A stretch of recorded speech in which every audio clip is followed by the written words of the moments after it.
자, 여러분 안녕하십니까? 자, 우리 지난 시간에 이어가지고요, 맨큐 경제학의 그 첫 번째 원리를 한번 살펴보도록 하겠습니다. 자, 교재는 뭐 5페이지라고 보시면 되겠습니다. 자, 사람들은 어떻게 의사결정을 내릴 것인가, 그거에 대해서 우리 한번 살펴보도록 할게요. 자, 첫 번째 원리가 바로 뭐냐면 모든 선택에는 대가가 있다, 이렇게 되어 있습니다. 자, 공짜가 없다라는 얘기죠. 첫 번째 줄에 보시면, 자, 세상에는 프리런치가 없다라고 얘기합니다. 예, 공짜 점심이 없다. 노 프리런치, 이렇게 보시면 될 것 같습니다. 자, 뭔가 이 얘기는, 공짜가 없다라는 얘기는 반드시 위에 나와 있는 것처럼 대가를 치르게 된다라는 것을 알 수가 있습니다. 자, 그래서 거기 보시면은요, 세 번째 줄 보시면 어떤 의사결정, 거기 선택이겠죠. 하나의 목표를 달성하기 위해서는 반드시 다른 어떤 목표를 포기해야 된다라는 것을 예를 들고 있어요. 자, 학생 볼게요. 학생이 이렇게 있습니다. 자, 학생 같은 경우에 자신의 가장 중요한 자원인 시간을 어떻게 배분할까 고민을 하고 있어요. 시간. 그렇죠. 이것도 한정된 희소한 자원이라고 보시면 되겠습니다. 자, 거기 보니까 경제학을 공부하는 데 쓸 수 있고 심리학을 공부하는 데 쓸 수 있고, 경제학을 공부할까? 아니면 심리학을 공부할까? 이렇게 고민을 하고 있습니다. 아니, 둘 다 조금씩 반반 할까? 뭐 그럴 수 있는 것이죠. 네, 아니면은 무슨 공부야, 그냥 공부하지 말고 TV나 보자, 이렇게 할 수도 있습니다. 뭐 매 순간 우리는 그러한 선택에 직면할 수 있고요. 아니면 TV를 보기보다는 또 용돈을 벌기 위해서 알바를 할 가능성도 있습니다. 자, 그 다음에 학생만 있는 게 아니라 부모님 입장에서도 어떤 선택에 직면하게 되는 것을 알 수가 있습니다. 어떤 선택이 있는가? 자, 부모님들 입장에서도 밖에서 벌어온 수입이 제한되어 있죠. 이게 희소한 경제적 자원이라고 보시면 되겠습니다. 돈이 제한되어 있기 때문에 이걸 가지고 어떻게 선택할지 고민을 합니다. 음식이나 옷을 살 수도 있고요. 이거 마시는 걸 먹을까? 아니면 옷을 사는데 쓸까? 뭔 옷이야? 그냥 놀러 가자. 여행 가자. 놀러 가자. 놀러 가. 이렇게 선택을 할 수가 있습니다. 역시 뭐 이런 고민들을 하게 되는 것이고요. 이렇게 개별 경제 주체들에서 우리가 살펴봤는데 사회 전체적으로도 볼 수가 있어요. 국가라고 할까요? 국가 전체적으로, 아니면 사회 전체적으로도 고민을 할 수가 있습니다. 자, 우리나라 대한민국 국민들이라고 생각을 해보면요, 이 국민들도 어떤 선택의 문제에 직면하게 됩니다. 자, 거기 보시면 사람들은 또 다른 차원의 선택을 하게 되는데, 자, 마지막 단락입니다. 대표적인 선택 얘기가 뭐가 있습니까? 라고 하면은요, 거기 보시면은 대포와 버터의 선택이라고 얘기를 많이 합니다. 국가적인 얘기로 보면 대포가 뭐냐면, 대포라는 것은 이제 국방을 이제 어떻게 할 것인가, 이런 거죠. 대포? 미사일이라 해도 되고요. 이렇게 볼까요? 그림을 보면 여기 버터가 있어요. 버터, 빵이라고 해도 되겠고요. 자, 나중에 이런 그림을 볼 텐데 한 국가가 선택할 수 있는 생산 가능 곡선이라는 표현을 써요. 가지고 있는 희소한 자원을 통해 가지고 최대한 생산할 수 있는 생산 가능 곡선, 이렇게 얘기를 합니다. 그러니까 이 바깥쪽은 우리가 선택을 할 수 없다라고 얘기를 하고요. 요 안에서만 우리가 선택할 수 있다라고 합니다. 자, 예를 들어서 보시면 여기 A점을 선택할 수도 있고요. 이거는 뭐야? 버터는 조금 생산하고 대포를 많이 생산하는 것이고요. B는요? B는 좀 버터를 많이 생산하고 대포를 좀 적게 생산하는 겁니다. 그러면 예를 들어서 북한 같은 거 어디를 선택할까요? 그쵸? 거기 보면 미사일을 많이 선택하는 것 같아요. 배가 좀 고파도요. 그래서 북한은 이쪽을 선택하게 되면 고민을 하는 거죠. 우리 남한 같은 경우에 어디 선택해요? 이게 미사일도 우리가 생산할 수 있겠지만 주로 이제 버터를 많이 생산합니다. 그래서 이것도 이제 어떻게 보면 선택, 초이스의 문제다라고 생각을 하시면 되겠습니다. 자, 그래서 만약에 북한이 버터를 만약에 더 생산한다고 해볼게요. 자, 그러면 그림을 이렇게 할 수 있어. 버터를 하나 더 생산하려고 그러면 미사일 생산을 그만큼 포기해야죠. 공짜가 어딨어. 미사일은 그대로 계속 유지하면서 버터를 더 할 거야, 이렇게 할 수 없다니까요. 공짜가 없어요. 대가를 치릅니다. 이 대가는 왜 발생한다?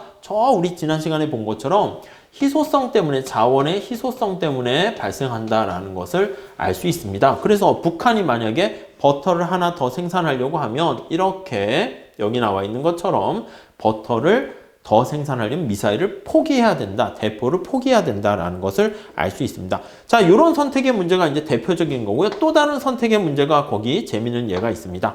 뭔가 보니까 현대산업사회가 5번째 줄에 보시면 깨끗한 환경과 소득 증가, 그걸 선택합니다. 자, 우선 요거 같은 맥락인데요. 깨끗한, 쾌적한 환경과 깨끗한 환경과 자, 이거랑 또 뭘 선택합니까? 소득. 자, 우리가 이제 경제 발전과 개발을 막 하게 되면 소득은 올라갈 수 있는데 환경이 오염될 수 있어요. 그러니까 깨끗한 환경과 소득을 동시에 다 가질 수는 없는 거야. 그래서 우리가 깨끗한 환경은 좀 약간 포기하면서라도 경제 발전을 해야겠어. 그러면 이제 환경 오염 문제가 발생할 수 있고, 야, 깨끗한 환경을 어느 정도 유지해야 되는 거 아니야? 그렇게 되면 약간 소득을 더 올릴 수 있겠지만은 약간 자제를 할 수밖에 없다라는 거 거기 나와 있네요. 자, 그러니까 만약에 환경 오염을 위한 규제를 한다라고 하면은요, 요거요. 깨끗한 환경을 위해서 오염과 관련한 규제를 한다고 합시다. 그럼 기업들 입장에서는 어떤 일이 발생합니까? 맞아요. 오염물질을 줄이고 환경 오염물질을 정화하는데 비용이 발생하게 돼요. 그래서 거기 보시면 환경 오염 방지를 위한 규제가 생긴다라고 하면 생산비가 증가합니다. 그래서 생산 비용이 증가해요. 현대자동차가 오염물질을 제거하기 위해서 환경 오염에 신경 쓴다라고 하면은 당연히 오염물질 줄이는 대신 그렇죠. 생산비가 증가한다는 걸 알 수가 있습니다. 생산비가 증가하게 되면 당연히 어떤 일이 발생해요? 예, 기업의 이윤은 자꾸자꾸 하락하게 되는 것을 알 수가 있고요.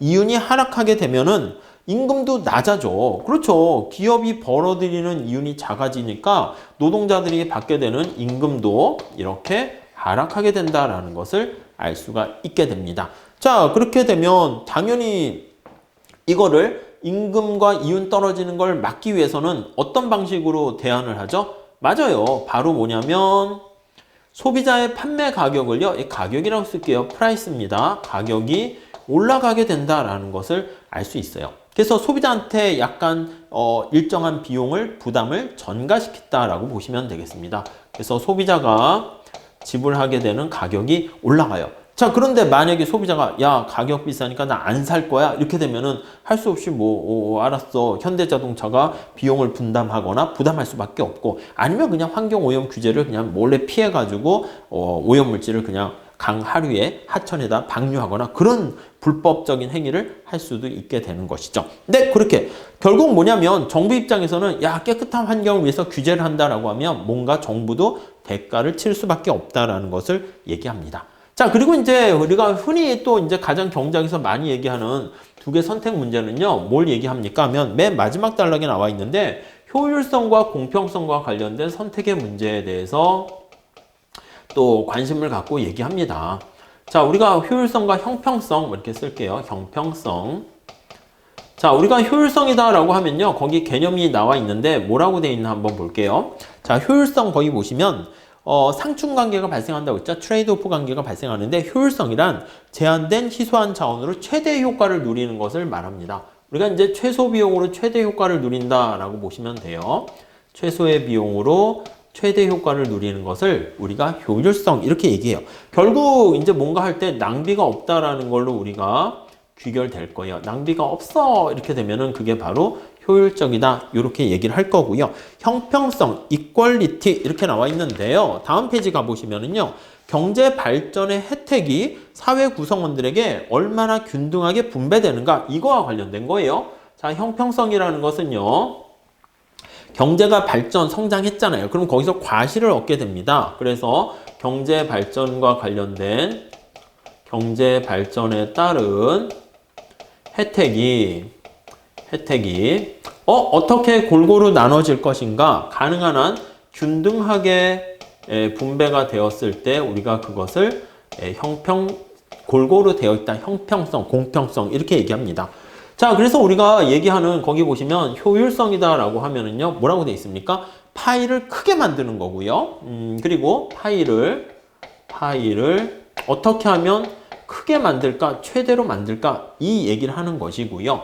형평성이다라고 하면 이 생산된 파이를요, 어떻게 나눌 것인가. 거기 보시면 두 번째 줄에 나와 있죠. 나눌 것인가, 나눌까, 이렇게 우리가 얘기를 할 수가 있게 됩니다. 아셨죠? 자, 그래서 거기 보시면 재미난 표현이 있습니다. 사회복지제도 같은 거 또는 실업보험제도, 경제적으로 어려운 사람을 돕기 위한 수단이 되는 건 맞습니다. 자, 여기 살짝 지울게요. 지우긴 아깝지만 어쩔 수가 없습니다. 네, 희소한 칠판.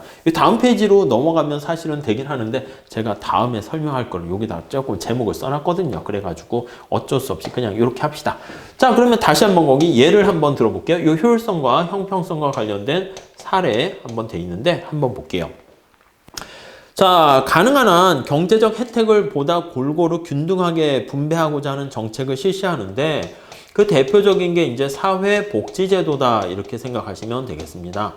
사회복지제도. 아니면은 거기 보시면 실업보험제도 이렇게 있어요. 뭐 실업보험제도도 뭐 그 일환이라고 보시면 되겠죠. 어떤 실업 상태에 빠지게 되면 정부가 이렇게 도와주는 거다라고 보시면 되겠습니다. 자, 그렇게 되면요. 아니면 복지제도와 관련해서 개인의 소득세 제도 같은 게 있어요. 이제 보통 누진세를 우리가 적용하게 됩니다. 돈이 많은 사람은, 능력이 더 있는 사람은 세금을 좀 더 많이 내라 이렇게 되는 거죠. 물론 얼마나가 이제 또 이슈이긴 한데요. 거기 보시면요. 개인 소득세 제도는 경제적으로 여유가 있는 사람이 재미난 표현을 쓰고 있습니다. 정부 유지 비용을 더 많이 부담하도록 그렇게 만들어져 있습니다. 자, 이러한 사회복지제도랑 실업보험제도가 이제 실시되면은요. 당연히 앞에서 말씀드린 것처럼 형평성과 관련해서는 이게 더 높여요. 그 효과를 올려줄 수가 있지만, 자, 사람들 입장에서는 어떻게 됩니까? 아니, 내가 열심히 일을 했는데 많이 가져간다? 에이, 좀 덜 열심히 해야지. 그러니까 열심히 일하려고 하는 의사가 떨어져요. 그래서 거기 보시면은요, 열심히 일한 거에 대한 보상이 줄어들어서 사람들이 덜이라는 말이 있죠. 그래서 최선을 다 안 하는 거야. 최선을 다해서 낭비가 없어야 되는데, 아, 뭐야, 나 열심히 일했더니 다 가져가기만 하네? 라는 이 두 가지의 상충 관계가 발생한다라는 것을 우리가 알 수가 있겠습니다. 아셨죠? 자, 그러면 덜 열심히 일하게 되면 어떤 문제가 발생합니까? 예, 맞아요. 여기 보시면 최선을 다 안 해서 효율성이 떨어지면 우리가 효율성이라는 것은 파이의 크기를 가장 크게 만드는 거잖아. 근데 이 최대한 크게 만드는 거를